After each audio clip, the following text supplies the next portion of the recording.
Hi,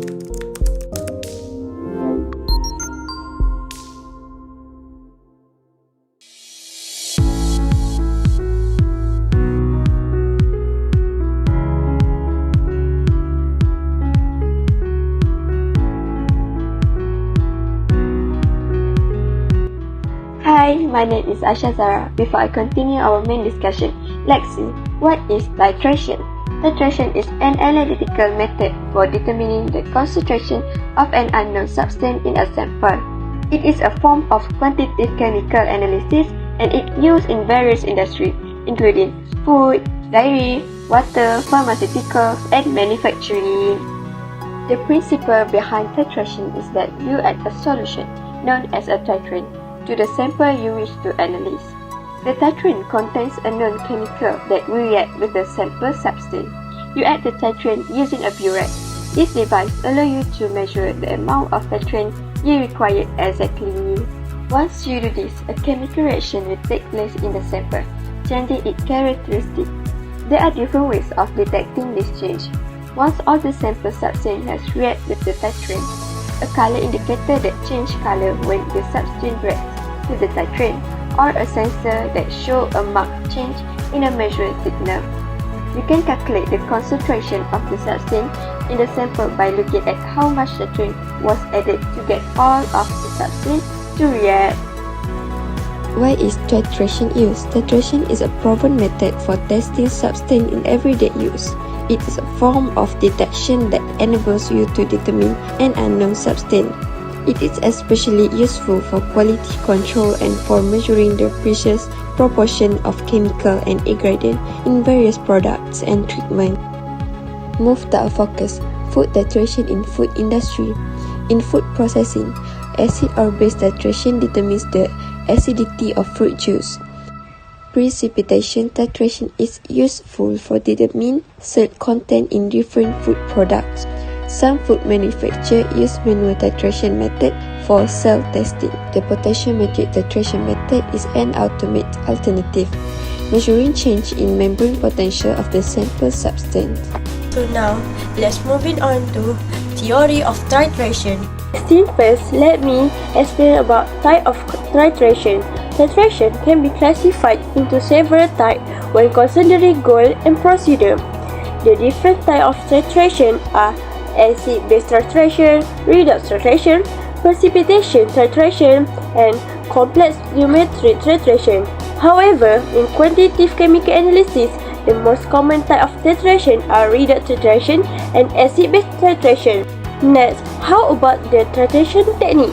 In the titration method, an additional chemical is added, and when the acid and the base reach an equivalent point, the color changes.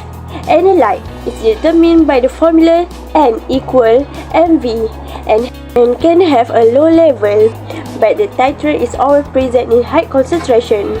Now, let me explain about the purpose of titration. Like Zara said earlier, titration is a method for figuring out an unknown solution concentration by using a solution with known concentration. Typically, the titrant, which is the known solution, is added from a burette to a known quantity of the analyte, which is the unknown solution, until the reaction is complete. And lastly, acidity determination.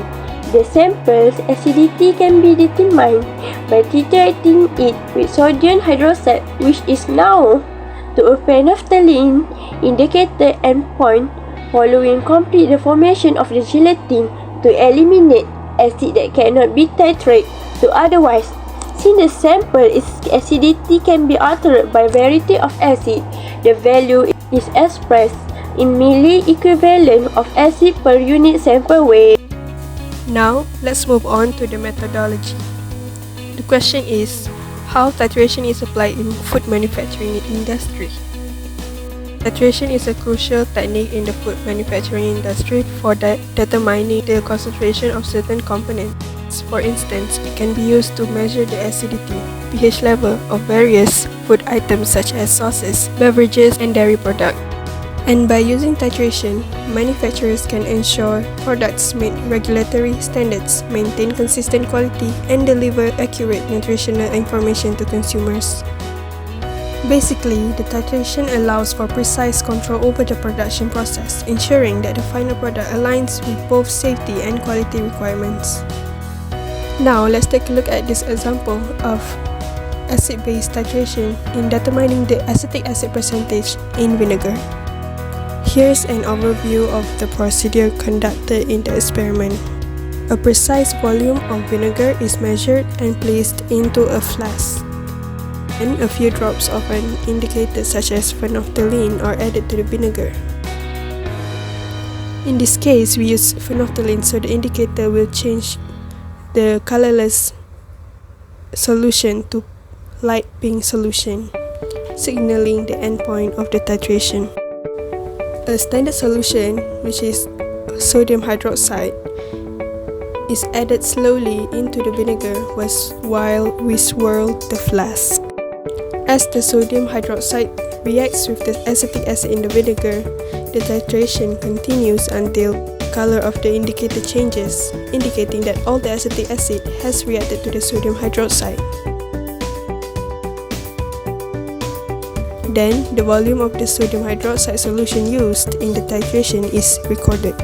By knowing the concentration of the sodium hydroxide solution and the volume used, the amount of acetic acid in the vinegar can be calculated using the balanced chemical equation, the reaction between acetic acid and sodium hydroxide. This allows for the determination of the acetic acid concentration in the vinegar. Now, we will see the example of result. This table is the example of result from an experiment using a titration method. In this experiment, we use standardized sodium hydroxide and AOH to titrate in order to determine the content percent of acetic acid in vinegar. And this is how we calculate the percent of acetic acid in vinegar. First, we need to find the mass of acetic acid, and then the second step is using the weight over volume divide by 100 formula. So, in this experiment, there are 7.82% of acetic acid content in vinegar. Finally, we have come to the last section of this video, which is conclusion. To sum up, titration is a necessary method in food manufacturing since it provides precise measurement for quality control. It helps in determining the concentration of essential components such as acid and preservative, ensuring regulatory compliance and maintaining required food qualities. Because of the versatility of titration, it can be used to test acidity, identify spoilage, and manage fermentation, while effective, continuous advance in titration procedure and the investigation of specialized indicators for specific food are recommended for more precise measurement. Overall, titration plays an important part in maintaining the safety, consistency, and taste quality of food items, as well as meeting customer expectations and industry regulatory requirements.